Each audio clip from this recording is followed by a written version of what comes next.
Hi, I'm John McLemore with Masterbuilt, here with my buddy Master Chef Tony Seta with Butterball, here to show us the proper technique about how to apply and make a really good rub. Okay, one of the things about rubs that I found in, working it from a chef's point of view, I like to layer flavors. And I've done rubs, and you probably have done rubs too, where everything is just blended together. Correct. What we're going to do is we're going to think of three colors. We're going to think of white, red, and brown. White, anything that has to go with my salt. A little bit of pepper, and then we can add a little bit of our onion powder and garlic.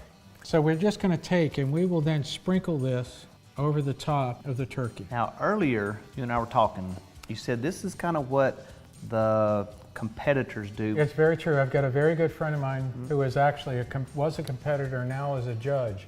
And I really got this technique from him. Yeah. And we sat down and we chat. You're always constantly learning. And when I spoke to Joe and he said, this is what I look for. And I look for layers. I don't want to taste everything in one bite. So what's next? Then the next thing we're going to do is let's combine a little bit of our cayenne, smoked paprika, and a little bit of crushed red pepper.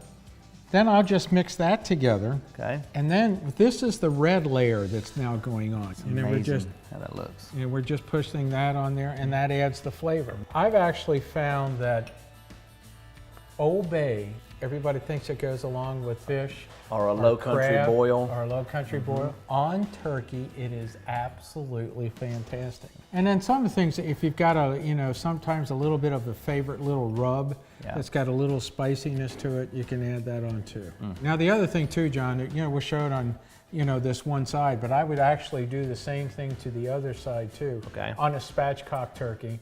And then the other thing too is if it were inside the cavity, I would then throw some of the ingredients inside the cavity. So now we'll take this granulated sugar and brown sugar, and we're going to mix that and place that over the top.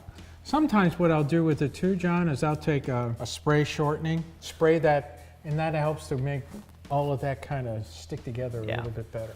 So now, as that cooks, is that brown sugar going to kind of melt down? It's going to melt. The brown sugar, it looks a little clumpy now, but when it gets in there and that heat hits it, it just kind of spreads out. So Tony, thanks for showing us how to layer great flavors in this rub. If you want more information out there from not only the master of this technique, but from me, visit us at masterbuilt.com.